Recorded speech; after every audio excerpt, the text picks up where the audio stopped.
Hi ಸ್ನೇಹಿತರೆ, welcome to my target YouTube channel. ಕರ್ನಾಟಕದಲ್ಲಿರ್ತಕ್ಕಂಥ ಎಲ್ಲ ಸ್ಪರ್ಧಾ ಯುವ ಮಿತ್ರರಿಗೆ ನಾನು ಮಾಡುವ ನಮಸ್ಕಾರಗಳು. ಸ್ನೇಹಿತರೆ, ಕಳೆದ ತರಗತಿಯಲ್ಲಿ ನೋಡಿರ್ತೀವಿ ನಾವು ಸೆಪ್ಟೆಂಬರ್ ತಿಂಗಳಿನ ಮೊದಲನೆಯ ಭಾಗದ ಸ್ಪರ್ಧಾ ವಿಜೇತದ ವಿಡಿಯೋ ಇದಾಗಿರ್ತದ. ಸ್ಪರ್ಧಾ ವಿಜೇತದ ಸೆಪ್ಟೆಂಬರ್ ತಿಂಗಳಿನ 2ನೇ ಭಾಗ. ಪ್ರಿಯ ಸ್ನೇಹಿತರೆ, ನಿಮ್ಗೆ ಬಹಳ ವಿಶೇಷವಾದ ಮಾಹಿತಿಯನ್ನು ನಿಮ್ಮ ಮುಂದೆ ಶೇರ್ ಮಾಡ್ಕೊತೇನೆ ನಾನು. ಏನಂತಂದ್ರೆ, ಈಗ ತಾನೇಪ 3 ವರ್ಷ ವಯೋಮಿತಿಯಲ್ಲಿ ಸಡಿಲಿಕೆಯನ್ನು ಕೊಟ್ಟಿದ್ದಾರೆ. ವಿಲೇಜ್ ಅಕೌಂಟ್ ಆಗಿರ್ಬೋದು, PDO ಆಗಿರ್ಬೋದು, ಜೊತೆಗೆ ಗ್ರೂಪ್ ಬಿ ಹುದ್ದೆಗೆ ಅವಕಾಶವನ್ನು ಕೊಟ್ಟಿದ್ದಾರೆ. ಈ ಒಂದು ಅವಕಾಶವನ್ನು ನೀವು ಏನು ಮಾಡ್ಕೋಬೇಕಂದ್ರೆ ಯೂಸ್ ಮಾಡ್ಕೋಬೇಕ್ರಿ.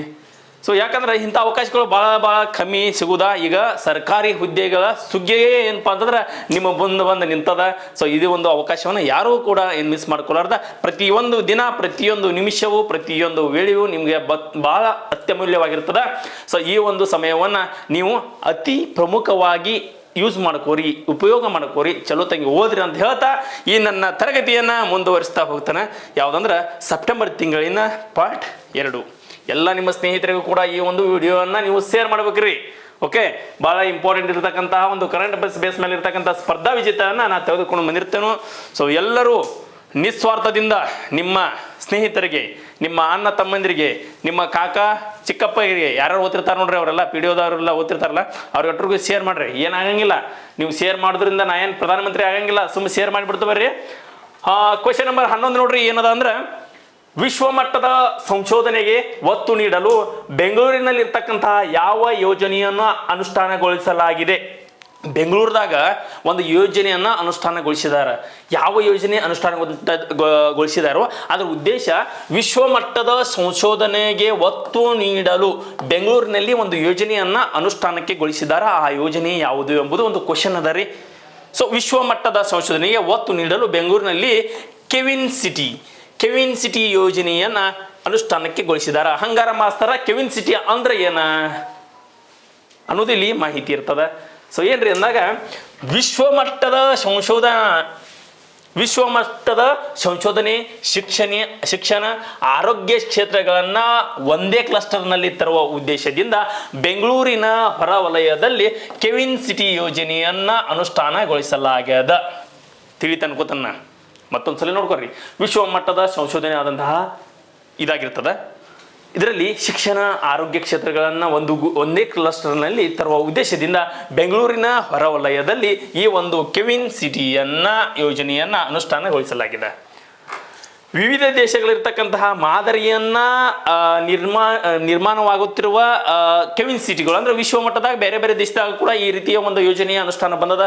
ಆ ಯೋಜನೆ ಯಾವ ರೀತಿ ಅಂತಂದಾಗ, ಸಿಂಗಾಪುರ್ ಬಯೋಪೋಲಿಸ್, ಅಮೆರಿಕದ ರಿಸರ್ಚ್ ಟ್ರಯಾಂಗಲ್ ಪಾರ್ಕ್, ಸಿಂಗಾಪುರ್ನ ಸೈನ್ಸ್ ಪಾರ್ಕ್, ಬ್ಲಾಸ್ಟರ್ನ ಇನೋವೇಷನ್ಸ್ ಕ್ಲಸ್ಟರ್ ಮಾದರಿಯಲ್ಲಿ ಬೆಂಗಳೂರಿನಲ್ಲಿಯೂ ಕೂಡ ಎಲ್ಲ ಕ್ಷೇತ್ರಗಳನ್ನು ಒಂದೇ ಕಡೆಗೆ ಸೇರಿಸುವ ಒಂದು ಉದ್ದೇಶದೊಂದಿಗೆ ಕೆವಿನ್ ಸಿಟಿಯನ್ನು ನಿರ್ಮಿಸಲು ಉದ್ದೇಶಿಸಲಾಗಿದೆ. ಬೆಂಗಳೂರಿನಿಂದ 50 ಕಿಲೋಮೀಟರ್ ದೂರದಲ್ಲಿರ್ತಕ್ಕಂಥ 2000 ಎಕರೆ ಪ್ರದೇಶದಲ್ಲಿ ಈ ಒಂದು ಕೆವಿನ್ ಯೋಜನೆಯ ಜಾರಿಗೆ ತರುವ ಎಲ್ಲ ಕೆಲಸಗಳು ನಡೆದಿದ್ದಾವ್ರಿ.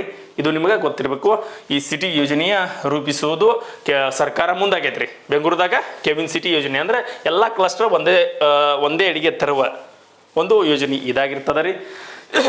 ಕೆವಿನ್ ಸಿಟಿಯ ವಿಶೇಷತೆಗಳು ಇದಾದ್ರೆ, ಈ ಒಂದು ಯೋಜನೆ ಜಾರಿಗೆ ಬಂದ್ರೆ ಏನೇನು ವಿಶೇಷತೆ ದೊರೆತಾವ ಅನ್ನೋದು ಐತಿ. ಇಲ್ಲಿ ಒಂದ ನಗರದಾಗ ದೇಶ ಮತ್ತು ವಿದೇಶ ವಿಶ್ವವಿದ್ಯಾಲಯಗಳು, ಶಿಕ್ಷಣ ಸಂಸ್ಥೆಗಳು, ಆಸ್ಪತ್ರೆಗಳು ಮತ್ತು ಹೆಲ್ತ್ ಕೇರ್ ಸೆಂಟರ್ಗಳು ಮತ್ತು ಪ್ರಮುಖ ಸಂಶೋಧನಾ ಮತ್ತು ಅಭಿವೃದ್ಧಿ ಕೇಂದ್ರಗಳನ್ನು ಸ್ಥಾಪನೆ ಮಾಡಲಾಗುತ್ತದೆ. ಒಂದ ಕಡೆ ರೀ, ಅಲ್ಲಿ ಹೋಗಂಗಿಲ್ಲ. ಈಗ ನಾವು ಮಾರ್ಕೆಟ್ದಾಗ ಹೋಗೋದ್ರ ಈಗ ತರಕಾರಿಗಳು ತಗೋಬೇಕಾದ್ರೆ ಒಂದ ಕಡೆ ಸಿಗ್ತಾವಲ್ಲ, ಹಂಗ. ಮತ್ತು ವಾಪಸ್ ಇಲ್ಲಿ ಫಿಶ್ಗಳು ತಗೋಬೇಕಾರ, ಚಿಕನ್ ಮಟನ್ ತಗೋಬೇಕಾರೆ ಒಂದ ಕಡೆ ಸಿಗ್ತಾವಲ್ಲ, ಹಂಗ. ಈಗ ಏನಾರಪ್ಪ ಈಗ ಗೊಂಜಾಳ, ಜೋಳ, ಸಜ್ಜಿ ತಗೋಬೇಕಂತೀವಲ್ಲ, ಅಲ್ಲಿ ಹೋಗ್ಬೇಕಾದ್ರೆ ಎಲ್ಲ ಒಂದ ಕಡೆ ಸಿಗ್ತಾವಲ್ಲ. ಆ ರೀತಿ ಅಂದ್ರೆ ಒಂದ ಸೂರ್ಯನಲ್ಲಿ ಎಲ್ಲವೂ ಸಿಗಬೇಕಲ್ಲ, ಆ ರೀತಿ ಒಂದು ಹೊಲದಾಗ ಬೆಂಗಳೂರದಾಗ ಇದನ್ನೊಂದು ಕೆವಿನ್ ಯೋಜನೆಯನ್ನು ಮಾಡ್ಬೇಕಂತೇಳಿ ನಿರ್ಧಾರ ಮಾಡಿದ್ದಾರೆ. ಹಂಗಾರೆ ಕಾಳ ಕಡಿ ಸಿಗಂಗಿಲ್ರಿ ಇಲ್ಲಿ. ಆದ್ರೆ ಏನು ಸಿಗ್ತೈತೆ ಅಂದ್ರೆ ಹೆಲ್ತ್ ಕೇರ್ ಸೆಂಟರ್ಗಳು ಮತ್ತು ವಿವಿಧ ಸಂಶೋಧನಾ ಕೇಂದ್ರಗಳು ಅಭಿವೃದ್ಧಿ ಕೇಂದ್ರಗಳು ಸ್ಥಾಪನೆ ಮಾಡಲಾಗುತ್ತದೆ. ಕೆವಿನ್ ಸಿಟಿಯು ಲೈಫ್ ಸೈನ್ಸ್ ಭವಿಷ್ಯದ ಸಾರಿಗೆಯ ಸೆಮಿಕಂಡಕ್ಟರ್ಗಳು, ಏರೋಸ್ಪೇಸ್ಗಳು, ರಕ್ಷಣಾ ಕ್ಷೇತ್ರದ ಮತ್ತು ಬಾಹ್ಯಾಕಾಶ ತಂತ್ರಜ್ಞಾನ ಹಾಗೂ ಸುಧಾರಿತ ಉತ್ಪಾದನೆಯ ಪರಿಕಲ್ಪನೆಯೊಂದಿಗೆ ರೂಪುಗೊಳ್ಳುತ್ತಿದೆ. ಅಂದ್ರೆ ಏನು ನಡೆದಿದೆ ಅಂದ್ರೆ ಮುಂಬರ್ತಕ್ಕಂಥ ಎಲ್ಲ ಇದಕ್ಕೆ ಯಾವುದೂ ಸಿಚುವೇಶನ್ಗೆ ಹೊಂದಾಣಿಕೆ ಆಗ್ತಕ್ಕಂಥದ್ದು, ಇನ್ನು ಮುಂದಿನ ಪೀಳಿಗೆಗೆ ಯಾವುದೇ ರೀತಿಯ ಸುಸ್ಥಿರ ಅಭಿವೃದ್ಧಿಯನ್ನು ಕಾಯ್ದುಕೊಳ್ಳುತ್ತಾ ಮುಂದೆ ಬರ್ತಕ್ಕಂತಹ ಎಲ್ಲ ಪೀಳಿಗೆಗಳಿಗೂ ಹೆಲ್ತ್ ಕೇರ್ಗಳಾಗಿರ್ಬೋದು, ವಿಶ್ವವಿದ್ಯಾಲಯ ಆಗಿರಬಹುದು, ಶಿಕ್ಷಣ ಕೇಂದ್ರಗಳಾಗಿರಬಹುದು, ಇವೆಲ್ಲವೂ ಒಂದೆಡೆಗೆ ತರತಕ್ಕಂಥ ಒಂದು ನಿಟ್ಟಿನಲ್ಲಿ ಕೆವಿನ್ ಸಿಟಿ ಯೋಜನೆ ಜಾರಿಗೆ ತರಲಾಗಿದೆ. ಎಷ್ಟು ಮಾಹಿತಿ ನೆನಪಿರಲಿ ಸ್ನೇಹಿತರ. 12ನೇ ಕ್ವಶನ್ ಏನದ ನೋಡ್ರಿ. 2024 ಆಗಸ್ಟ್ 12ರಂದ ವಿಶ್ವ ಆನೆ ದಿನಾಚರಣೆಯನ್ನ ಆಚರಿಸ್ತೀವಿ ರೀ. ಓಕೆ, ಆಗಸ್ಟ್ 12ರಂದ ವಿಶ್ವ ಆನೆ ದಿನಾಚರಣೆಯನ್ನ ನಾವು ಆಚರಿಸ್ತೀವಿ. ಓಕೆ, ಈ ಸಂದರ್ಭದಲ್ಲಿ ಮಾನವ ಆನೆ ಸಂಘರ್ಷ ಸಮ್ಮೇಳನ ಯಾವ ನಗರದಲ್ಲಿ ನಡೆದದ? ಓಕೆ, ಇಲ್ಲೊಂದು ವರದಿ ಬಿಡುಗಡೆ ಆಗೈತಿ. ಆನೆ ಮತ್ತು ಮಾನವರ ನಡುವೆ ಒಂದು ಸಂಘರ್ಷಣ ಆಗ್ತದಲ್ಲ, ಆ ವರದಿ ಬಿಡುಗಡೆ ಆಗೈತಿ. ಈ ವರದಿ ಯಾವ ನಗರದಲ್ಲಿ ನಡೀತದ, ಬಿಡುಗಡೆ ಆಗುವುದು ಯಾವ ನಗರದಲ್ಲಿ ಅಂತ ಕ್ವಶನ್ ಹಾಕಿದ್ದೀನಿ ರೀ ನಾನು. ಸೊ ಇದು ಯಾವ ನಗರದಲ್ಲಿ ಅಂದ್ರೆ ಬೆಂಗಳೂರು, ನಮ್ಮ ಹೆಮ್ಮೆಯ ರಾಜಧಾನಿ ಆದಂಥ ಬೆಂಗಳೂರದಾಗ ಈ ವರದಿಯನ್ನ ಬಿಡುಗಡೆ ಮಾಡ್ತೀವಿ ನಾವು ರೀ. ಅಂತಾರಾಷ್ಟ್ರೀಯ ಸಮ್ಮೇಳನದ ಮಾನವ ಮತ್ತು ಆನೆ ಸಂಘರ್ಷದ ಬೆಂಗಳೂರದಾಗ ನಡೆದೈತೆ. ಆಗಸ್ಟ್ 12 ಯಾವ ದಿನಾಚರಣೆ? ಆನೆಗಳ ದಿನಾಚರಣೆ ಅಂತ, ವಿಶ್ವ ಆನೆಗಳ ದಿನಾಚರಣೆ ಅಂತ ಗೊತ್ತಿರಲ್ರಿ. ಮಾಹಿತಿ ನೋಡಿರಿ ಇಲ್ಲಿ. 2024 ಆಗಸ್ಟ್ 12ರಂದ ವಿಶ್ವ ಆನೆ ದಿನಾಚರಣೆಯ ಸಂದರ್ಭದಲ್ಲಿ ಕರ್ನಾಟಕ ರಾಜ್ಯ ಅರಣ್ಯ ಇಲಾಖೆಯು ಮಾನವ ಮತ್ತು ಆನೆ ಸಂಘರ್ಷ, ಕರ್ನಾಟಕ ರಾಜ್ಯದವ್ರು ಏನು ಮಾಡಿದ್ರು ಅಂದ್ರೆ ಮಾನವ ಮತ್ತು ಆನೆ ಸಂಘರ್ಷ ಕುರಿತಾದಂತಹ ಅಂತಾರಾಷ್ಟ್ರೀಯ ಸಮ್ಮೇಳನವನ್ನ ಬೆಂಗಳೂರಿನಲ್ಲಿ ಆಯೋಜಿಸಲಾಯಿತು. ಸೊ ಬೆಂಗಳೂರಿನಲ್ಲಿ ಆಯೋಜಿಸಲಾಯಿತು. ಇಲ್ಲಿ ನಮ್ಮ ಈ ಸಮ್ಮೇಳನದ ಕರ್ನಾಟಕದ ಹೆಮ್ಮೆಯ ಮುಖ್ಯಮಂತ್ರಿ ಆದಂತಹ ಸಿದ್ದರಾಮಯ್ಯ ಅವರು ಉದ್ಘಾಟನೆ ಮಾಡಿದರು. ಈ ಸಮ್ಮೇಳನದಾಗ ರಾಜ್ಯ ಅರಣ್ಯ ಮತ್ತು ಪರಿಸರ ಸಚಿವರಾದಂತಹ ಈಶ್ವರ್ ಖಂಡ್ರೆ ಸಾಹೇಬರು ಕೂಡ ಉಪಸ್ಥಿತರಿದ್ದರು. ಎದುರುವಾಗಂದ್ರೆ ಮಾನವ ಮತ್ತು ಆನೆ ಸಂಘರ್ಷ ವರದಿಯನ್ನ ಬಿಡುಗಡೆ ಮಾಡುವಾಗ ಬೆಂಗಳೂರದಾಗ ಇದು ಸಭೆ ನಡೆದಿತ್ರಿ. ಸೊ ಇದ್ರೊಳಗ ಸಿದ್ದರಾಮಯ್ಯ ಅವರು ಇದ್ರು ಮತ್ತು ಅರಣ್ಯ ಪರಿಸರ ಸಚಿವರಾದಂತಹ ಈಶ್ವರ್ ಖಂಡ್ರೆ ಅವರು ಇದ್ರು. ಮಾನವ ಆನೆ ಸಂಘರ್ಷದ ಬಗ್ಗೆ ಮಾಹಿತಿ ನೋಡಿದಾಗ ದೇಶದಾಗ 2017ರ ಆನೆ ಜನಗತಿಯ ಪ್ರಕಾರ 30,000 ಆನೆಗಳಿದ್ದವ್ರಿ. ದೇಶದಾಗ 2017ರ ಆನೆ ಜನಗತಿ ಪ್ರಕಾರ 30,000 ಆನೆಗಳಿದ್ದು. ಈ ಪೈಕಿ ಕರ್ನಾಟಕದಾಗ 6,395 ಆನೆಗಳು ಎಲ್ಲಿದಾವಪ್ಪ ಅಂದ್ರೆ ಕರ್ನಾಟಕದಾಗ ಅದಾವ್ರಿ. ಅತಿ ಹೆಚ್ಚು ಆನೆಗಳನ್ನ ಹೊಂದಿದಂತಹ ರಾಜ್ಯ ಕ್ವಶನ್ ಏನಾದ್ರು ಕೇರ ಸುಮ್ಮ ಕರ್ನಾಟಕಕ್ಕೆ ಹಾಕಬೇಕು. ಅತಿ ಹೆಚ್ಚು ಆನೆಗಳನ್ನ ಹೊಂದಿದಂತಹ ರಾಜ್ಯ ಒಂದು ಹೆಸರು ಯಾವ್ದು ಪಡಿತದೆ ಅಂದ್ರೆ ನಮ್ಮ ಕರ್ನಾಟಕ ರಾಜ್ಯ ಪಡಿತದೆ ರೀ.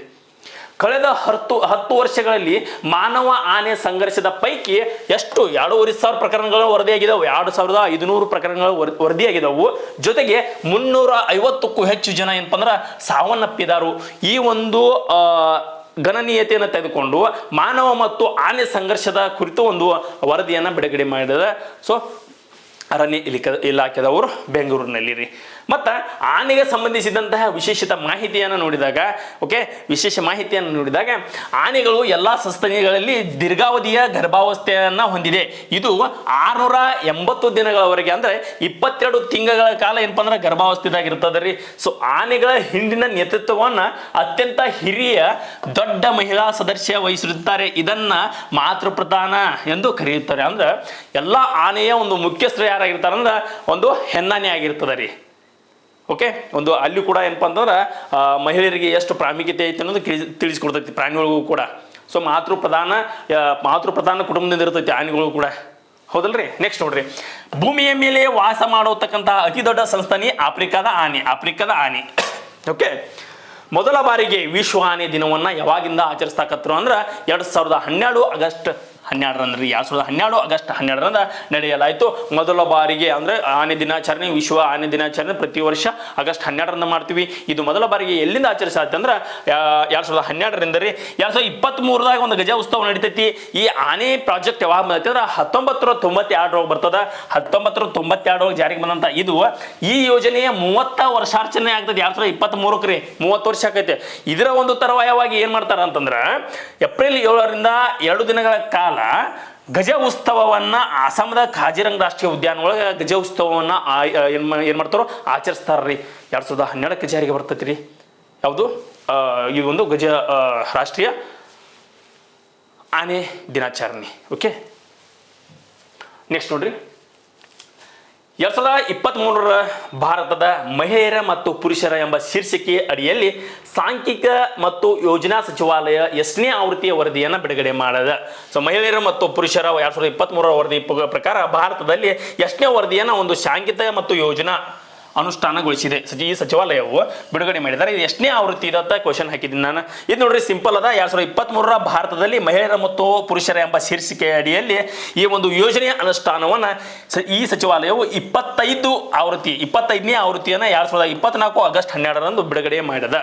ಸೊ ಇದರ ಎಲ್ಲ ಸಮರಿ ಇದು ಏನೇನು ಬಿಡುಗಡೆ ಮಾಡಿದ್ವಿ, ಮಹಿಳೆಯರು ಎಷ್ಟು, ಲಿಂಗಾನುಪಾತ ಎಷ್ಟು, ಮರಣ ದರ ಏನೈತಿಲ್ಲ, ಇದನ್ನಷ್ಟು ನೀವು ಕ್ಲಿಯರ್ ಕಟ್ ಆಗಿ ನೋಡ್ಕೋಬೇಕು. ನಾನು ಒಂದು ಎಕ್ಸಾಮ್ ದೃಷ್ಟಿಯಿಂದ ಇದನ್ನಷ್ಟು ಸಿಂಪಲ್ ಆಗಿ ಹೇಳ್ಬಿಟ್ಟಿನಿ ರೀ. ಇದು ಎಷ್ಟನೇ ಆವೃತ್ತಿ ಅಂದ್ರೆ 25ನೇ ಆವೃತ್ತಿ ಆಗಿರ್ತದೆ.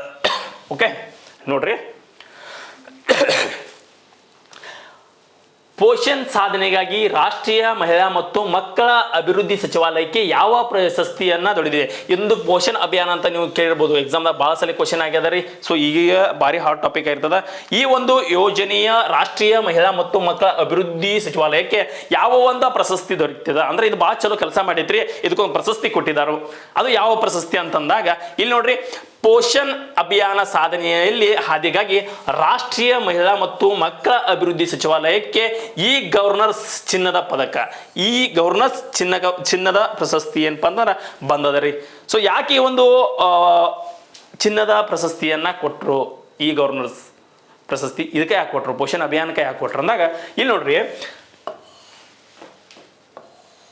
0 to 6 ವರ್ಷ ಅಂದ್ರೆ 0 to 6 ವರ್ಷದ ಒಳಗಿನ ಲಕ್ಷಾಂತರ ಮಕ್ಕಳ ಆರೋಗ್ಯವನ್ನ ಸುಧಾರಿಸುವ ಒಂದು ಸಹಕಾರ ಆಗಿದ್ದು ಯಾವಪ್ಪ ಅಂದ್ರೆ ಪೋಷಣ್ ಮಿಷನ್ 2. ಇದರ ಅನ್ವಯ ಈ ಸಾಧನೆ ಹಾದಿಗಾಗಿ ಮಹಿಳಾ ಮತ್ತು ಮಕ್ಕಳ ಸಚಿವಾಲಯ 2024 ಸೆಪ್ಟೆಂಬರ್ 3ರಂದು ಮುಂಬೈನಲ್ಲಿ ರಾಷ್ಟ್ರೀಯ ಇ ಗವರ್ನರ್ಸ್ ಚಿನ್ನದ ಪದಕ ನೀಡಿ ಗೌರವಿಸಲಾಗಿದೆ. ಸೊ ಇದಕ್ಕೋಸ್ಕರ ಅಂದಾಗ 0 to 6 ವರ್ಷದ ಒಳಗಿನ ಲಕ್ಷಾಂತರ ಮಕ್ಕಳ ಆರೋಗ್ಯವನ್ನ ಸುಧಾರಿಸುವ ಸಹಕಾರಿಯಾದಂತಹ ಪೋಷಣ್ ಮಿಷನ್ 2ಕ ಈ ಒಂದು ಪ್ರಶಸ್ತಿಯನ್ನು ಕೊಟ್ಟರೆ. ಹಂಗಾರೆ ಪೋಷಣ್ ಮಿಷನ್ ಅಂದ್ರೆ ಏನಂತ ಇಲ್ಲಿ ಮುಂದೆ ನೋಡ್ರಿ. ಪೋಷಣ್ ಅಭಿಯಾನ ಮತ್ತು ಪೋಷಣ್ 2.0 ಬಗ್ಗೆ ಮಾಹಿತಿ ನೋಡಿದಾಗ 2018 ಮಾರ್ಚ್ 8ರಂದ ಪ್ರಧಾನಿ ಮೋದಿ ಅವರು ದೇಶದಲ್ಲಿರುವ ಅಪೌಷ್ಟಿಕತೆಯನ್ನ ನಿರ್ಮೂಲನೆ ಮಾಡಲು, ಇಂಪಾರ್ಟೆಂಟ್ ಐತ್ರಿ ಇಲ್ಲಿ ಲಕ್ಷ ಕೊಟ್ಟು ಕೇಳ್ರಿ, ದೇಶದಲ್ಲಿರ್ತಕ್ಕಂಥ ಅಪೌಷ್ಟಿಕಾಂಶವನ್ನ ನಿರ್ಮೂಲನೆ ಮಾಡಲು ರಾಷ್ಟ್ರೀಯ ಪೋಷಣ್ ಮಿಷನ್ ಎಂದು ಕರೆಯಲ್ಪಡ್ತಕ್ಕಂತಹ ಪೋಷಣ್ ಅಭಿಯಾನವನ್ನ ಆರಂಭ ಮಾಡಿದ್ದಾರೆ. ಅಂದ್ರೆ ಇದರ ಆರಂಭ ಮಾಡಿದರು ಎದಕ್ಕೆ ಮಾಡಿದ್ರು ಅಂದ್ರೆ ಅಪೌಷ್ಟಿಕತೆಯಿಂದ ನಿರ್ಮೂಲನೆ ಮಾಡುವ ಉದ್ದೇಶದಿಂದ ಈ ಒಂದು ಪೋಷಣ್ ಮಿಷನ್ ಅನ್ನ ಏನ್ ಮಾಡಿದ್ರು, ಆರಂಭ ಮಾಡಿದಾರ್ರಿ. ಈ ಅಭಿಯಾನವು ಮಕ್ಕಳ, ಗರ್ಭಿಣಿಯರು, ಹಾಲುಣಿಸುವ ತಾಯಂದ್ರಿಗೆ ಪೌಷ್ಟಿಕಾಂಶಗಳನ್ನ ಒದಗಿಸುವ ಗುರಿ ಹೊಂದ್ಯದ. ಹಿಂಗ ಕೇಳ್ತಾನ್ರಿ, ನೆಕ್ಕಿ ಹಿಂಗ ಕೇಳ್ತಾನ್ರಿ. ಈ ಪೋಷಣ್ ಅಭಿಯಾನದ ಗುರಿ ಏನೈತೆ ಅಂತಂದ್ರೆ ಇಲ್ಲಿ ಇನ್ನೊಂದ್ಸಲ ನೋಡ್ಕೊಂಡ್ರಿ, ಈ ಅಭಿಯಾನದ ಮುಖ್ಯ ಗುರಿ ಮಕ್ಕಳು, ಗರ್ಭಿಣಿಯರು ಮತ್ತು ಹಾಲುಣಿಸತಕ್ಕಂತಹ ತಾಯಂದಿರ ಪೌಷ್ಟಿಕಾಂಶಗಳನ್ನ ಒದಗಿಸುವ ಮೊದಲ ಗುರಿ ಇದಾಗಿರ್ತದೆ ರೀ. ಅದರ ಜೊತೆಗೆ ಇದು ರಾಷ್ಟ್ರವ್ಯಾಪ್ತಿ ಕಾರ್ಯಕ್ರಮವಾಗಿದ್ದು ಈ ಅಭಿಯಾನವು ಪ್ರಾಥಮಿಕವಾಗಿ ಹದಿಹರಿಯದ ಹೆಣ್ಣು ಮಕ್ಕಳ, ಗರ್ಭಿಣಿಯರ ಮತ್ತು ಹಾಲುಣಿಸುವ ತಾಯಂದಿರು ಮತ್ತು 0 to 6 ವರ್ಷಗಳ ಅಂದ್ರೆ 0 to 6 ವರ್ಷಗಳ ವಯಸ್ಸಿನ ಮಕ್ಕಳಿಗೆ ಪೌಷ್ಟಿಕಾಂಶಗಳನ್ನ ಸ್ಥಿತಿಗತಿಗಳನ್ನು ನೋಡಿಕೊಂಡು ಕೇಂದ್ರೀಕರಿಸುವತಕ್ಕಂತಹ ಮಾಹಿತಿಯನ್ನು ಕೊಡ್ತಕ್ಕಂತಹ ಒಂದು ಅಭಿಯಾನ ಈ ಒಂದು ಪೋಷಣ್ ಅಭಿಯಾನ ಆಗ್ಯದ. ಸಿಂಪಲ್ ಆಗಿ ತಿಳ್ಕೊಂಡ್ಬಿಡ್ರಿ, ಪೌಷ್ಟಿಕಾಂಶದಿಂದ ಬರ್ತಕ್ಕಂತಹ ಎಲ್ಲರಿಗೂ ಕೂಡ, ಸೊ ಎಲ್ಲರಿಗೂ ಅಂದ್ರೆ ಇವು 4-5 ಪಾಯಿಂಟ್ ಬರ್ಬೇಕ್ರಿ. ಇವರಿಗೆ ಆಹಾರವನ್ನು ಒದಗಿಸುವುದಾಗಿರ್ಬೋದು, ಹಾಲನ್ನು ಕೊಡೋದಾಗಿರ್ಬೋದು, ಹಣ್ಣು ಹಂಪಲನ್ನು ಕೊಡೋದಾಗಿರ್ಬೋದು, ಒಟ್ಟು ಅವರಿಗೆ ಆರೋಗ್ಯವಾಗಿಡುವುದು ಒಂದು ಮುಖ್ಯ ಉದ್ದೇಶ ಪೋಷಣ್ ಅಭಿಯಾನ ಉದ್ದೇಶ ಆಗಿರ್ತದೆ. ಸೊ ಪೋಷಣ್ ವಾಟಿಕ ಎಂದು ಕೂಡ ಇಲ್ಲಿ ಬರ್ತದೆ ನೋಡ್ರಿ, ಪೋಷಣ್ ವಾಟಿಕ ಅಂತ ಬರ್ತದೆ ಇಲ್ಲಿ. ಸೊ ವಾಟಿಕ ಅಂದ್ರೆ ಹಂಗಂದ್ರೆ ಹಣ್ಣು, ತರಕಾರಿ, ಔಷಧಿಗಳು, ಸಸ್ಯಗಳು, ಗಿಡಮೂಲಿಕೆಗಳನ್ನ ಸುಲಭವಾಗಿ ಲಭ್ಯವಾಗುವಂತೆ ಮಾಡುವ ದೇಶದಾದ್ಯಂತಹ ಪೋಷಕಾಂಶವನ್ನ ತೋಟವನ್ನ ಆರಂಭಿಸುವುದು ಇದರ ಮುಖ್ಯ ಉದ್ದೇಶ ಆಗೈತಿ. ಒಟ್ಟ ಮಂದಿಯೆಲ್ಲ ಆರಾಮಿರ್ಬೇಕು ಅನ್ನೋದು ಇದರ ಉದ್ದೇಶ ಆಗಿರ್ತೈತಿ. ಇಷ್ಟು ತಿಳ್ಕೊಂಡ್ಬಿಡ್ರಿ. ಹಿಂಗೆ ಕೇಳಿದಾಗ ಹಿಂಗಿರ್ಬೇಕ್ರಿ. 2018 ಸ್ಥಾಪನೆ ಆಗ್ತದ, ಪ್ರಧಾನಿ ಮೋದಿಯವರು ಸ್ಥಾಪನೆ ಮಾಡಿರ್ತಾರೋ ಇದು ಕೂಡ ಗೊತ್ತಿರಬೇಕು. ಪ್ರಧಾನಿಯವರು ಇತ್ತೀಚೆಗೆ ಉಕ್ರೇನ್ ದೇಶಕ್ಕೆ ಏನಪ್ಪಾ ಅಂತಂದ್ರೆ ಭೇಟಿ ನೀಡಿದರು. ಓಕೆ, ಒಪ್ಕೋಣ. ಹಂಗಾದ್ರೆ ಉಕ್ರೇನ್ ದೇಶದ ಅಧ್ಯಕ್ಷ ಯಾರ? ಭಾಳ ಸಲ ಕ್ವಶನ್ ಆಗಿ ಕೇಳ್ತಾರೆ. ಹಿಂಗೆ ಯಾರ ಪ್ರಧಾನಿ ಆಗಿರ್ಬೋದು, ವಿದೇಶಾಂಗ ಸಚಿವರಾಗಿರ್ಬೋದು, ಯಾರ ಬೇರೆ ದೇಶಕ್ಕೆ ಏನಾರ ಪ್ರವಾಸಕ್ಕೆ ಹೋಗಿದ್ರಂದ್ರೆ ಈ ದೇಶದ ಪ್ರಧಾನಮಂತ್ರಿಗಳು ಯಾರು ಕೇಳ್ತಾರೆ. ಹಾಗೆ ಇಲ್ಲಿ ಕ್ವಶನ್ ಏನು ಹಾಕಿದ್ದಾರೆ ಅಂದ್ರೆ ಪ್ರಧಾನಿಯವರು ಇತ್ತೀಚೆಗೆ ಉಕ್ರೇನ್ ದೇಶಕ್ಕೆ ಭೇಟಿ ನೀಡಿದ್ದರು, ಹಾಗಾದರೆ ಉಕ್ರೇನ್ ದೇಶದ ಪ್ರಧಾನಿ ಯಾರು ಅಂತ ಈ ಕ್ವಶನ್ ಕೇಳಿದಾಗ ಇಲ್ಲಿ ನೋಡ್ಬೇಕು ನೀವು, ಉಕ್ರೇನ್ ದೇಶಕ್ಕೆ ಭೇಟಿ ನೀಡತಕ್ಕಂಥ ಪ್ರಧಾನಿಯವರು ಉಕ್ರೇನ್ ದೇಶದ ಅಧ್ಯಕ್ಷರು ಯಾರು ಅಂತಂದ್ರೆ, ಉಕ್ರೇನ್ ದೇಶದ ಅಧ್ಯಕ್ಷರು ಯಾರು ಅಂದಾಗ ಇಲ್ಲಿ ನೋಡ್ರಿ ವೋಲೋಡಿಮಿರ್ ಜೆಲೆನ್ಸ್ಕಿ ನೋಡ್ರಿ, ವೋಲೋಡಿಮಿರ್ ಜೆಲೆನ್ಸ್ಕಿ ಇವರ ಜೊತೆಗೆ ಮಾತುಕತೆ ನಡೆಸಿದರು. ಹಂಗಾರ ಗೊತ್ತಿರ್ಬೇಕು ನಿಮ್ಗೆ, ಉಕ್ರೇನ್ ದೇಶದ ಅಧ್ಯಕ್ಷ ವೋಲೋಡಿಮಿರ್ ಜೆಲೆನ್ಸ್ಕಿ ಆಗಿರ್ತಾರ್ರಿ. ಓಕೆ, ರಾಷ್ಟ್ರಪಿತ ಮಹಾತ್ಮ ಗಾಂಧೀಜಿಯವರ ಬೋಧಿಸಿದಂತಹ ಶಾಂತಿ ಮಂತ್ರವನ್ನ ಅಲ್ಲಿ ಪಠಿಸಿದರು.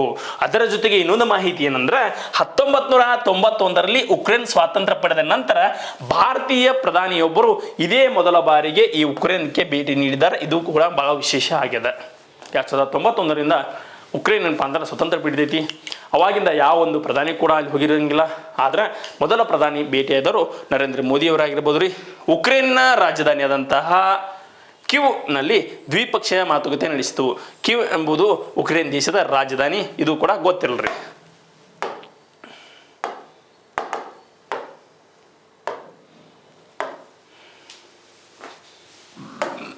ನೆಕ್ಸ್ಟ್ ಕ್ವಶನ್ ನೋಡ್ರಿ, ಜಗತ್ತಿನ ಬಲಿಷ್ಠ ಫುಡ್ ಮತ್ತು ಡೈರಿ ಬ್ರ್ಯಾಂಡ್ ಆದಂತಹ ಅಮೂಲ್ ಯಾವ ರಾಜ್ಯದಲ್ಲಿ ಕಂಡು ಬರ್ತದೆ? ಸೊ ಡೈರೆಕ್ಟ್ ಆಗಿ ಅಮೂಲ್ ಯಾವ ರಾಜ್ಯದಲ್ಲಿ ಕಂಡು ಬರ್ತದೆ ಅಂತ ಕ್ವಶನ್ ಹಾಕ್ಬೋದಾಗಿತ್ತು. ಆದ್ರೆ ಜಗತ್ತಿನ ಬಲಿಷ್ಠ ಫುಡ್ ಮತ್ತು ಡೈರಿ ಬ್ರ್ಯಾಂಡ್ ಆದಂತಹ ಅಮೂಲ್ ಯಾವ ರಾಜ್ಯದಲ್ಲಿ ಕಂಡು ಬರ್ತದೆ ಅಂದಾಗ, ಜಗತ್ತಿನ ಬಲಿಷ್ಠ ಫುಡ್ ಮತ್ತು ಡೈರಿ ಬ್ರ್ಯಾಂಡ್ ಆದಂತಹ ಅಮೂಲು ಯಾವ ರಾಜ್ಯದಾಗ? ಗುಜರಾತ್ ಕಂಡು ಬರ್ತದ್ರಿ. ಯಾಕೆ ವಿಶೇಷವಾಗಿ ಇಲ್ಲಿ ಬಂದದ ಈ ಮ್ಯಾಗ್ಝಿನ್ದಾಗ ಅಂದಾಗ, ಕ್ಷೀರೋದ್ಯಮದಲ್ಲಿ ಕ್ರಾಂತಿಯನ್ನೇ ಸಾಧಿಸಿರುವ ಅಮೂಲ್ ಸಹಕಾರ ಸಮಿತಿಯು ಜಾಗತಿಕದಲ್ಲಿ ಬಲಿಷ್ಠ ಆಹಾರ ಮತ್ತು ಡೈರಿ ಬ್ರ್ಯಾಂಡ್ನ ರ್ಯಾಂಕಿಂಗ್ ಪಡೆದದ. ಬ್ರಿಟನ್ನ ಬ್ರ್ಯಾಂಡ್ ಫೈನಾನ್ಸ್ 2024ರಲ್ಲಿ ಗ್ಲೋಬಲ್ ಫುಡ್ ಆ್ಯಂಡ್ ಡ್ರಿಂಕ್ಸ್ ವರದಿ ಅನುಷ್ಠಾನಕ್ಕೆ ಅಮೂಲ ಈ ಸ್ಥಾನಕ್ಕೆ ವ್ಯಾಪ್ತಿಗೆ ಮೊದಲ ಸ್ಥಾನದಾಗದ. ಯಾರು ಬಿಟ್ಟಿದ್ರನ್ನ? ಬ್ರಿಟನ್ ಮೂಲದ ಗ್ಲೋಬಲ್ ಫುಡ್ ಆ್ಯಂಡ್ ಡ್ರಿಂಕ್ಸ್ ವರದಿಯಲ್ಲಿ ಅಮೂಲ್ಗೆ ಈ ಸ್ಥಾನವನ್ನು ವ್ಯಾಪ್ತಿ ಆಗೈತೆ ಅಂತಂದ್ರೆ ಈ ಒಂದು ವರದಿಯಲ್ಲಿ ಅಮೂಲ್ ಮೊದಲನೇ ಸ್ಥಾನದಾಗ ಬಂದದ ರೀ. ಜಗತ್ತಿನ ಮುಂಚೂಣಿಯಲ್ಲಿ ಬ್ರಾಂಡ್ ಕ್ಲಸ್ಟರ್ಸ್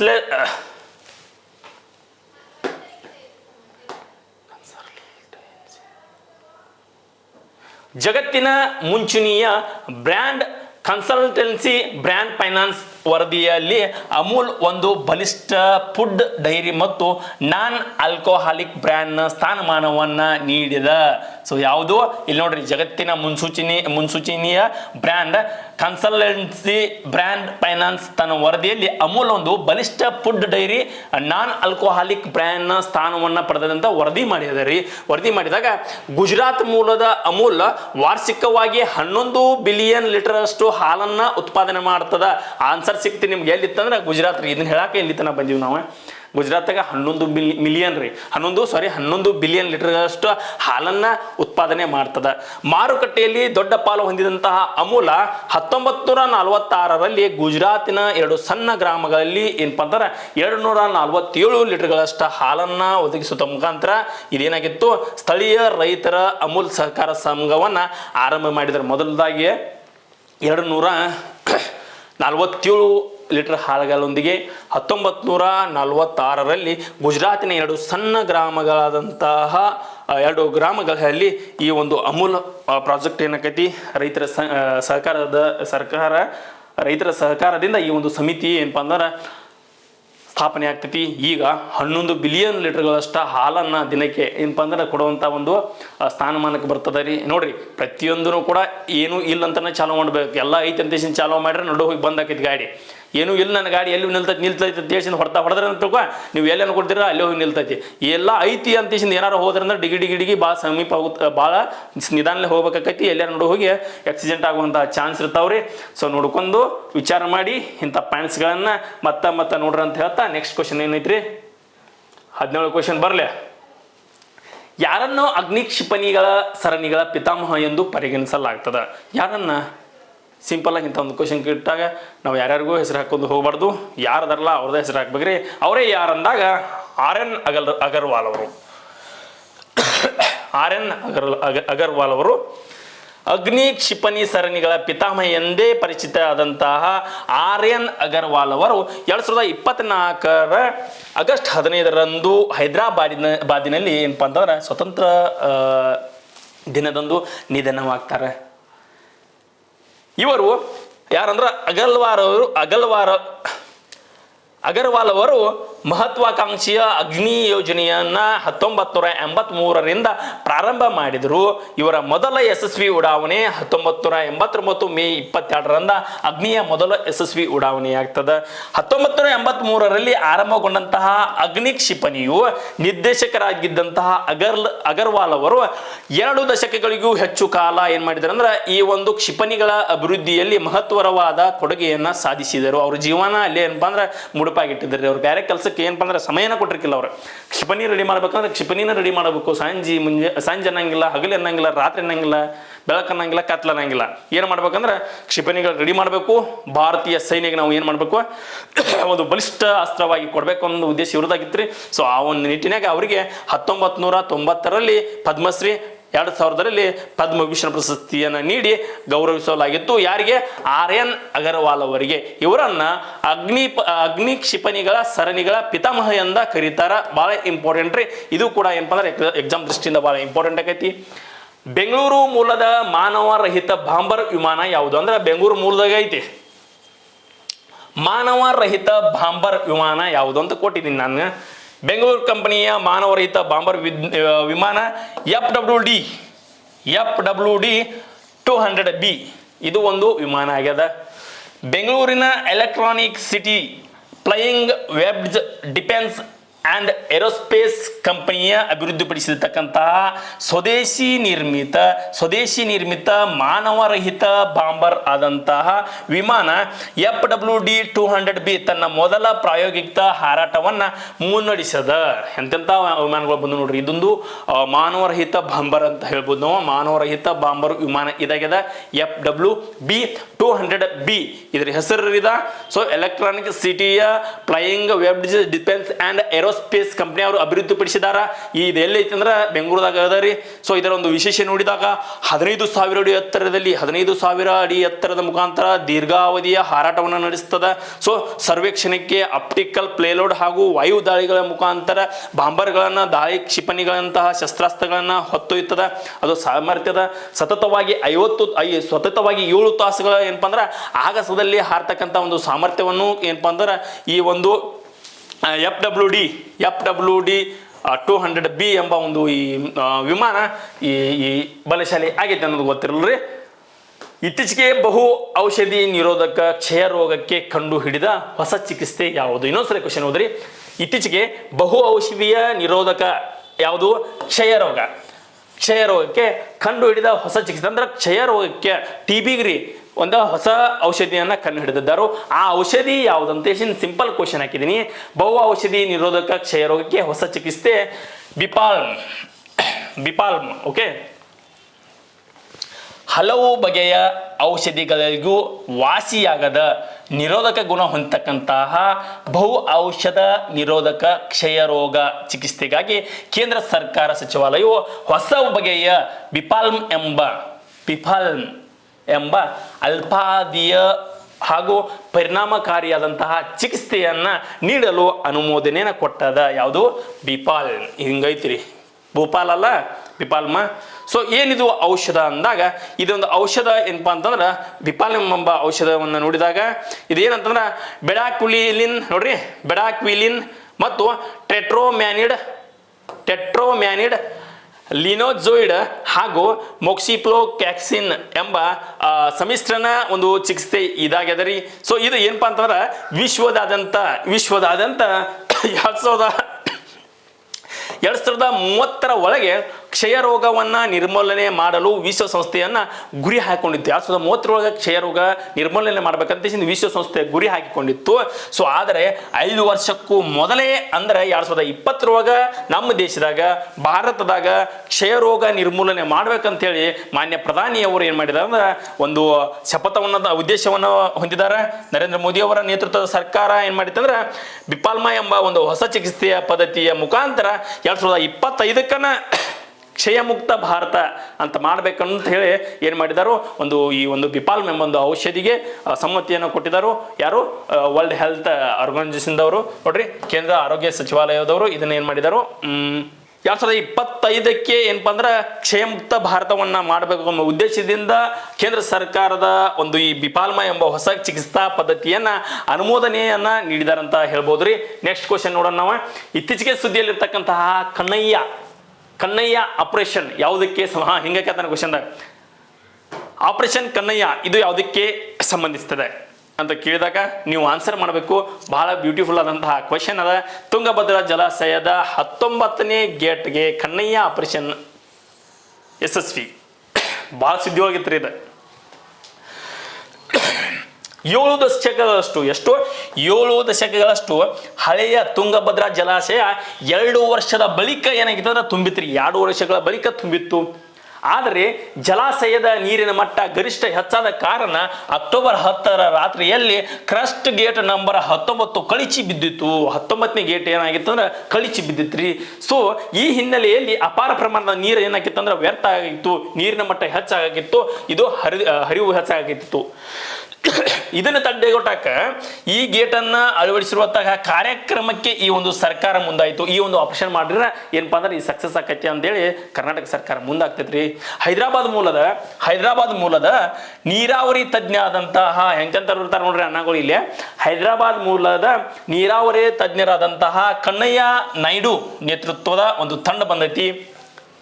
ನಾನಾ ಅಡಿಯ ಆತಂಕಗಳ ನಡುವೆಯೂ ಕೂಡ ಹರಿಯುತ್ತಿದ್ದ ನೀರಿನಲ್ಲಿ ಆಗಸ್ಟ್ 16ರಂದು ಏನ್ ಮಾಡ್ತಾರಪ್ಪ ಅಂದ್ರೆ ಮೊದಲ ಸ್ಟಾಪ್ ಲಾಕ್ ಗೇಟ್ ಅನ್ನ ಅಳವಡಿಸಲಾಯಿತು. ಓಕೆನೆ 2024 ಆಗಸ್ಟ್ 16ರಂದು ಮೊದಲ ಸ್ಟಾಪ್ ಲಾಕ್ ಗೇಟ್ ಅನ್ನ ಅಳವಡಿಸಲಾಗಿತ್ತು. ಅವರ ನೇತೃತ್ವದಲ್ಲಿ ಉಳಿದ 4 ಗೇಟ್ಗಳನ್ನು ಕೂಡ ಏನಪ್ಪಾ ಅಂದ್ರೆ ಈ ಮೂಲಕ ಕಳಿಸಿ ಹೋಗಿದ್ದ ಕ್ರಸ್ಟ್ ಗೇಟ್ ನಂಬರ್ 19ರಿಂದ ಹೊರಬರುತ್ತಿದ್ದ ನೀರನ್ನು ಕೂಡ ಸಂಪೂರ್ಣವಾಗಿ ತಡೆ ಹಿಡಿಯಲಾಯಿತು. ಇದು ಕನ್ನಯ್ಯ ಆಪರೇಷನ್ ಎಂದೇ ಏನಪ್ಪಾ ಅಂತಂದ್ರೆ ಪ್ರಚಾರವಾಯಿತು. ಇದೇನು ಕಳಿಸಿ ಹೋಗಿತ್ತಲ್ಲ 19ನೇ ಗೇಟ, ಅಷ್ಟು ರಭಸದಿಂದ ಬರ್ತಕ್ಕಂಥ ನೀರಿನಲ್ಲಿಯೂ ಕೂಡ ಏನ್ ಮಾಡಿದ್ರು ಅಂದ್ರೆ ಅವ್ರು ಏನ್ ಮಾಡಿದ್ರು ಅಂದ್ರೆ ಕ್ರಸ್ಟ್ ಗೇಟ್ ನಂಬರ್ 19ರಿಂದ ಹೊರಬರ್ತಿದ್ದಂತಹ ನೀರನ್ನ ಸಂಪೂರ್ಣವಾಗಿ ತಡೆ ಹಿಡಿಯಲಾಯಿತು. ಇದನ್ನೇ ಏನಂತ ಕರೀತಾರೆ ಆಪರೇಷನ್ ಕನ್ನಯ್ಯ ಎಂದೇ ಪ್ರಚಾರವಾಯಿತು. ಹರಿಯುತ್ತಿರುವ ನೀರಿನಲ್ಲಿ 65 ಟನ್ ತೂಕದ 5 ಸ್ಟೀಲ್ ಗೇಟ್ಗಳನ್ನ ಇಳಿಸಿ ಈ ರಭಸನ್ನು ಹೆಂಗಿರ್ತದೆ ನೋಡಿ, ಇಲ್ಲೇ ನೋಡ್ರಿ ಕೊಟ್ಟಾರ.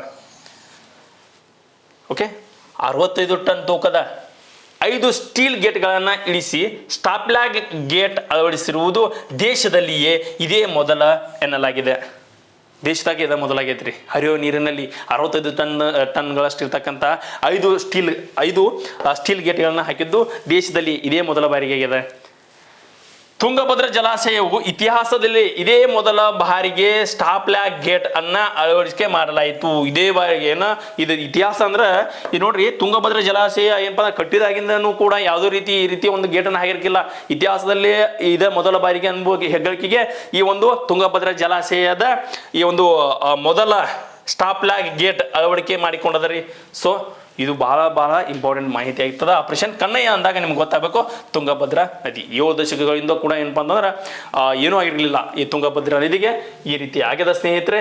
ಸೊ ನೆಕ್ಸ್ಟ್, ಇತ್ತೀಚೆಗೆ ಯಾವ ರಾಜ್ಯ ಸರ್ಕಾರ ಹೆಣ್ಣಿನ ವಿವಾಹ ವಯಸ್ಸನ್ನ 18ರಿಂದ 21ಕ್ಕೆ ಏರಿಸಲಾಯಿತು? ನೋಡಿ, ಶಾವಿಗೆ ಮಜ್ಜಿಗೆ ಏನಾಗೈತೆ ಅಂದ್ರೆ ಇಲ್ಲಿ ಹಿಮಾಚಲ ಪ್ರದೇಶದಲ್ಲಿ ಹೆಣ್ಣಿನ ವಿವಾಹ ವಯಸ್ಸನ್ನ 18ರಿಂದ 21ಕ್ಕೆ ಏರಿಕೆ ಮಾಡಿದಾರ್ರಿ.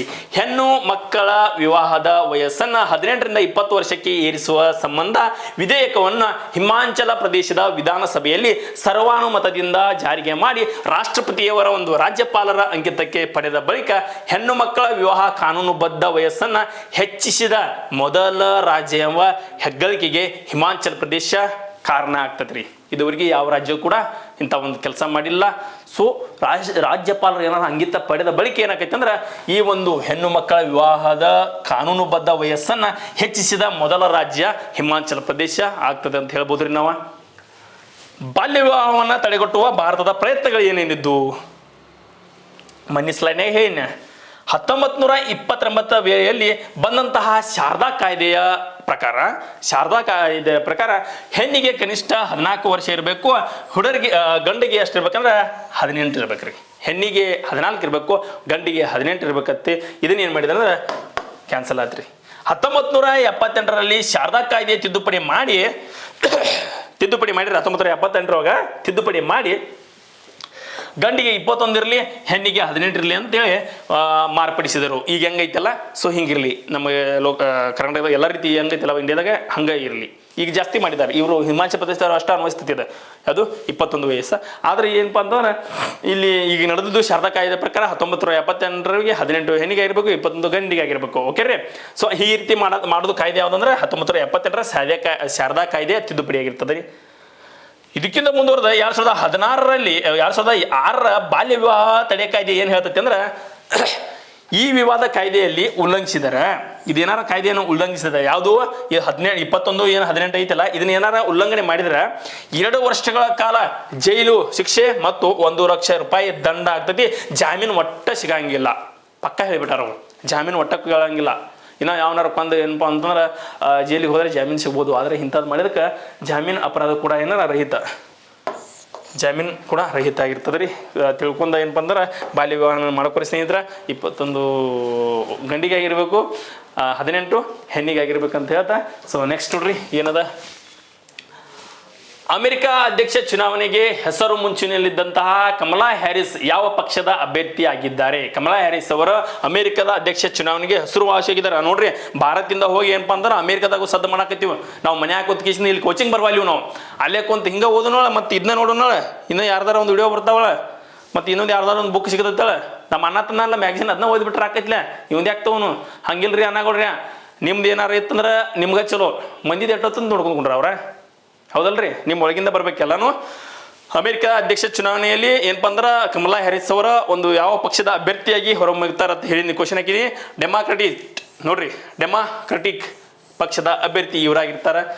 2024 ನವೆಂಬರ್ನಲ್ಲಿ ನಡೆಯುವ ಅಮೆರಿಕ ಅಧ್ಯಕ್ಷೀಯ ಚುನಾವಣೆಯ ಡೆಮಾಕ್ರೆಟಿಕ್ ಪಕ್ಷದ ಅಭ್ಯರ್ಥಿಯಾಗಿ ಅಮೆರಿಕದ ಹಾಲಿ ಉಪಾಧ್ಯಕ್ಷರಾದಂತಹ ಕಮಲಾ ಹ್ಯಾರಿಸ್ ಅವರ ಅಧಿಕೃತವಾಗಿ ಆಯ್ಕೆಯಾಗಿದ್ದಾರೆ. ಇವರು ರಿಪಬ್ಲಿಕ್ನ ಪಕ್ಷದ ಅಭ್ಯರ್ಥಿಯಾದಂತಹ ಹಾಗೂ ಅಮೆರಿಕದ ಮಾಜಿ ಅಧ್ಯಕ್ಷರಾದಂತಹ ಡೊನಾಲ್ಡ್ ಟ್ರಂಪ್ ಅವರನ್ನ ವಿರುದ್ಧ ಹಾಗೆ ಏನಪ್ಪ ಅಂದ್ರೆ ಎಲೆಕ್ಷನ್ ನಿಲ್ತಾರ್ರಿ. ಇನ್ನು ಮುಂದೆ ನಿಲ್ತಾರೆ. ಆಗ ನವೆಂಬರ್ದಾಗ ನಡೀತೈತ್ರಿ. ಸೊ ನಿಲ್ಲುವ ಒಂದು ಚಾನ್ಸಸ್ ಐತ್ರಿ. ಅಮೆರಿಕದ ಅಧ್ಯಕ್ಷೀಯ ಚುನಾವಣೆಯಲ್ಲಿ ಪ್ರಮುಖ ಪಕ್ಷವೊಂದರ ಅಭ್ಯರ್ಥಿಯಾದ ಮೊದಲ ಭಾರತೀಯ ಮೂಲದ ವ್ಯಕ್ತಿ ಎಂಬ ಹಿರಿಮೆಗೆ ಕಮಲಾ ಹ್ಯಾರಿಸ್ ಅವರು ಪಾತ್ರರಾಗ್ತಾರ್ರಿ. ಇಂಪಾರ್ಟೆಂಟ್ ರೀ. ಮತ್ತೊಂದ್ಸಲ ಹೇಳ್ತೀನಿ ಕೇಳ್ರಿ. ಅಮೆರಿಕ ಅಧ್ಯಕ್ಷೀಯ ಚುನಾವಣೆಯಲ್ಲಿ ಪ್ರಮುಖ ಪಕ್ಷವೊಂದರ ಅಭ್ಯರ್ಥಿಯಾದಂತಹ ಭಾರತದ ಮೊದಲ ಮೂಲದ ವ್ಯಕ್ತಿ ಎಂಬ ಹಿರಿಮೆಗೆ ಕಮಲಾ ಹ್ಯಾರಿಸ್ ಅವರು ಏನಪ್ಪ ಅಂದ್ರೆ ಪಾತ್ರ ಆಗ್ತಾರೋ. ವೆರಿ ಇಂಪಾರ್ಟೆಂಟ್ ಆದಂತಹ ಇದು ಅಂಶ ಆಗಿರ್ತದೆ. ಸೊ ಎಲ್ಲರೂ ಕೂಡ ಏನಪ್ಪ ಅಂದ್ರೆ ಕಮಲಾ ಹ್ಯಾರಿಸ್ ಅವರಿಗೆ ಇಲ್ಲಿಂದ ನಮಸ್ಕರಿಸ್ರಿ. ಯಾಕಂದ್ರೆ ಅಮೆರಿಕದ ಅಧ್ಯಕ್ಷೀಯ ಸ್ಥಾನವನ್ನು ಅವರಿಗೆ ಸಿಗಲಿ ಅಂತ ಹೇಳ್ತಾ. ಓಕೆ ಸ್ನೇಹಿತರೆ, ಥ್ಯಾಂಕ್ ಯು ವೆರಿ ಮಚ್. ಇದಾಗಿರ್ತದ ಸೆಪ್ಟೆಂಬರ್ ತಿಂಗಳಿನ ಭಾಗ 2 ಸಂಪೂರ್ಣವಾದಂತಹ ವಿಡಿಯೋ ಇದಾಗಿರ್ತದೆ. ಇದಕ್ಕೆ ಮುಂಚೆ ಮಾಡಿದಂತಹ ವಿಡಿಯೋಗೆ ಅತಿ ಹೆಚ್ಚು ವ್ಯಕ್ತವನ್ನು ಪಡಿಸಿದ್ದೀರಿ. ಇದೇ ರೀತಿ ನಮ್ಮ ತರಗತಿಗೆ ನಿಮ್ಮ ಮೆಚ್ಚುಗೆ ಹೆಚ್ಚಾದಲ್ಲಿ ನಾವು ಹೆಚ್ಚು ತರಗತಿಯನ್ನು ಅಪ್ಲೋಡ್ ಮಾಡ್ತೀವಿ. ಸೊ ವಿಲೇಜ್ ಅಕೌಂಟು, PDO, ಅದೇ ರೀತಿ ಗ್ರೂಪ್ ಬಿ ಎಲ್ಲ ವಯೋಮಿತಿಯನ್ನು ಸಡಿಲಿಕೆ ಮಾಡಿದರು. ಎಲ್ಲ ಏಜ್ ಡಿಬಾರ್ಗೈತೆ ಮನ್ಯಾಗ ಕುಂಡ್ರಕ್ಕೆ ಹೋಗ್ಬೇಡ್ರಿ. ನಮ್ಮ ಬೆಳಗಾವಿಯಲ್ಲಿ ಇರ್ತಕ್ಕಂತಹ ಕೋಚಿಂಗ್ ಸೆಂಟರ್ಗೆ ಭೇಟಿ ನೀಡ್ರಿ. ನಾವು ದೂರ ಅದೀವ್ರಿ ಸರ್, ಬರೋಕ್ಕಾಗಿಲ್ಲ. ನಂಬಾಲೆ ಹೆಂಗಂತಂದ್ರೆ ನಿಮಗೆ ಸಿಂಪಲ್ ಅದ ರೀ. ಮೈ ಟಾರ್ಗೆಟ್ ಅಂತ ಆ್ಯಪನ್ನು ಡೌನ್ಲೋಡ್ ಮಾಡ್ಕೊರಿ. ಪ್ಲೇಸ್ಟೋರ್ದಾಗ ಹೋಗಿ ಅಲ್ಲಿ ಅತಿ ಕಡಿಮೆ ರಿಯಾಯಿತಿ ಬೆಲೆಯಲ್ಲಿ ಏನು ಮಾಡಿದ್ವಿ ನಾವು ತರಗತಿಯನ್ನು ಹಾಕಿದ್ವಿ. ಸಂಪೂರ್ಣವಾದಂಥ KSಗೆ ಏನು ಬೇಕು, PDOಗೆ ಏನು ಬೇಕು, ವಿಲೇಜ್ ಅಕೌಂಟ್ಗೆ ಏನು ಬೇಕು, ಗ್ರೂಪ್ ಬಿಗೆ ಏನು ಬೇಕು ಎಂಬುದು ಸಂಪೂರ್ಣವಾದಂತಹ ಮಾಹಿತಿಯನ್ನು ಹಾಕಿ ಸೊ ಪರಿವಿಡಿಯನ್ನು ಕೊಟ್ಟಿವಿ. ಫಸ್ಟ್ ನೀವು ಪರಿವಿಡಿ ನೋಡ್ಕೊರಿ. ಅಲ್ಲಿ ನಾವು ಯಾವ್ಯಾವ ಕ್ಲಾಸ್ಗಳನ್ನ ಹೇಳಿಸ್ತೀವಿ. ಸೊ ಯಾವ ಒಂದು ಕ್ಲಾಸ್ಗಳಲ್ಲಿ ಯಾವ್ಯಾವ ಒಂದು ಸಬ್ಜೆಕ್ಟ್ಗಳಿದಾವೆ. ಓಕೆ, ಸಿಲೆಬಸ್ ಕಾಪಿ ವೈಸನ್ನು ನಾವು ಏನು ಮಾಡಿದ್ವಿ ಅಂದ್ರೆ ನಮ್ಮ ಆ್ಯಪ್ದಲ್ಲಿ ಸಂಪೂರ್ಣವಾದಂತಹ ವಿಡಿಯೋವನ್ನು ಹಾಕಿದ್ವಿ ಸ್ನೇಹಿತರೆ. ಸೊ ಈ ಒಂದು ಮಾಹಿತಿಯನ್ನು ನೀವು ತಿಳ್ಕೊಳ್ರಿ ಮತ್ತು ನಿಮ್ಗೆ ಇರ್ತಕ್ಕಂಥ ಫ್ರೆಂಡ್ಸ್ಗಳಿಗೂ ಶೇರ್ ಮಾಡಿರಿ ಅಂತ ಹೇಳ್ತಾ ಈ ವಿಡಿಯೋವನ್ನು ಇಲ್ಲೇ ಮುಗಿಸ್ತಾ ಇದ್ದೀನಿ. ಮತ್ತೆ ಸಿಗೋಣ ಸ್ನೇಹಿತರೆ. ಜೈ ಹಿಂದ್, ಜೈ ಕರ್ನಾಟಕ ಮಾತೆ. Thank you.